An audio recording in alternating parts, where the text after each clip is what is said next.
আলিফ হত্যাকাণ্ডের জন্য ইস্কনের স্পষ্ট মদতদাতা খুনি শেখ হাসিনাকে আসামি করে তার লেসপন্সরদের বিরুদ্ধে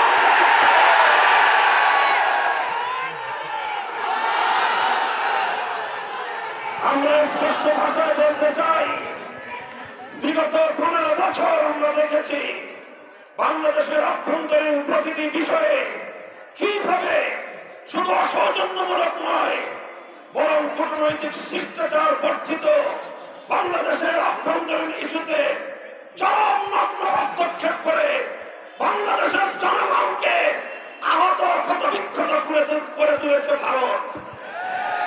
আমরা ভারত রাষ্ট্রের বাংলাদেশ নীতির তীব্র সমালোচনা করছি। একটি সাম্প্রদায়িক উস্কানির মাধ্যমে বাংলাদেশে সাম্প্রদায়িক দাঙ্গা বাঁধানোর পরিকল্পিত পায়তারা চালানো হচ্ছে। শহীদ সাইফুল ইসলাম আলিফের হত্যাকাণ্ডের ঘটনা নির্মম, শুধু বর্বর নয় বরং ঘৃণ্য এক হত্যাকাণ্ড।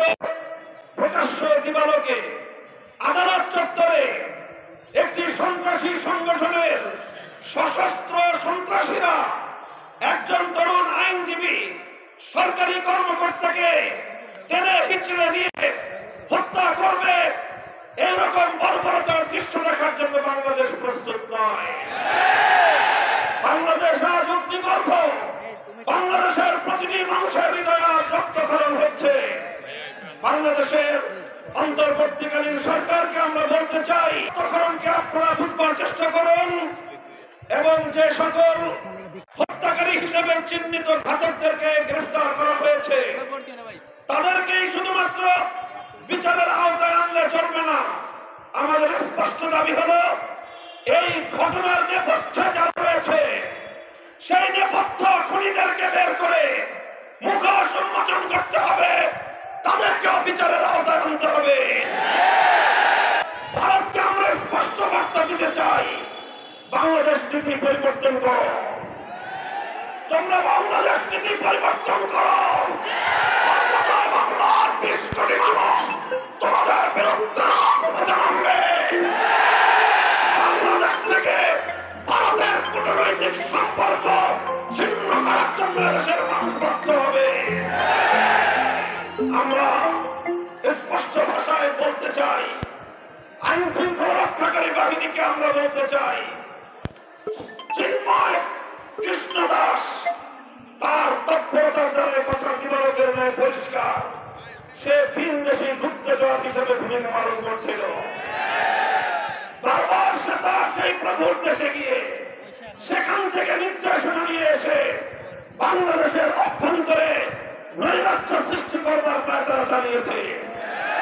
দিনের পর দিন, মাসের পর মাস প্রশ্রয় আশ্রয় থেকে ভারত এবং আওয়ামী লীগের যৌথ প্রযোজনায় ইসকন তৈরি করা হয়েছে।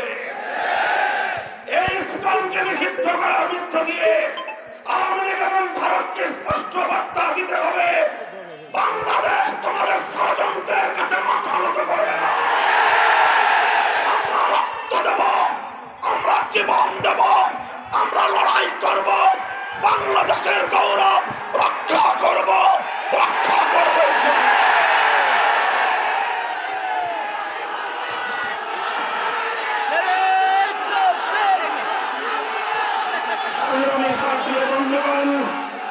হেফাজতে ইসলামের কেন্দ্রীয় নেতৃবৃন্দ সহ হেফাজতের প্রতিনিধি দল শহীদ সাইফুল ইসলাম আলিফের কবর জিয়ারত করেছে। তার শোক সন্তপ্ত পরিবার পরিজনের পাশে দাঁড়িয়ে তাদের কাছে আমরা কথা দিয়ে এসেছি, আলিফ হত্যাকাণ্ডের বিচার বাংলাদেশে হবে। শহীদ আলিফ যে জন্য জীবন দিয়েছে, ভারতীয় আধিপত্যবাদকে বাংলাদেশ থেকে রুখে দেওয়া হবে ইনশাআল্লাহ। ভারত যদি এখনো বাংলাদেশের মানুষের পালস বুঝতে ব্যর্থ হয়, বাংলাদেশের মানুষের বিপ্লবী ক্ষমতাকে যদি ভারত নেগলেক্ট করবার চেষ্টা করে, অসম্মান করবার চেষ্টা করে, ভারত তুমি খান খান হয়ে যাবে, টুকরো টুকরো হয়ে যাবে।